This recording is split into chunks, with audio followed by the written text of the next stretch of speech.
Hello everyone, সবাই কেমন আছো? আশা করি সবাই অনেক ভালো আছো। আর আমি ভালো নেই, কিন্তু আমার মমের জন্য আমার ভালো থাকতে হচ্ছে। তো দিনটি ছিল রথের পরের দিন, শনিবার। তো সময়টা ছিল 5:30 সামথিং, 6টা এরকম টাইমে। তো 6টার সময় নাচের ক্লাসটা হবে, আমরা চলে এসেছি নাচের ক্লাসে।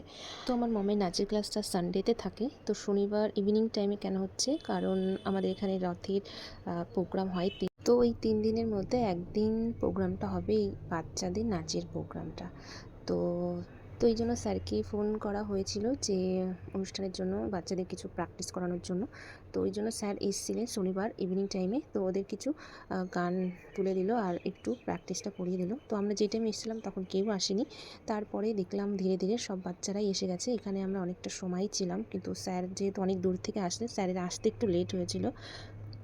আর স্যার লেট আসছিল বলে এখানে বাচ্চারা একটু খেলাধুলাও করছিল। যাই হোক, আমি আমার মমকে নাচের ক্লাসে হয়তো 3 মাস ভর্তি করেছি। তো হয়তো 2টো গান তোলা হয়েছে ঠিক করে, কিন্তু ওর খুব ইচ্ছা যে ও নাচ করবে স্টেজে উঠে। তো ভালো করে করতে পারুক আর না পারুক, ওর নিজের মধ্যে এইটুকু কনফিডেন্স যে আমি স্টেজে উঠে নাচ করব, এইটুকু এনেছে, সেটাই বড় কথা।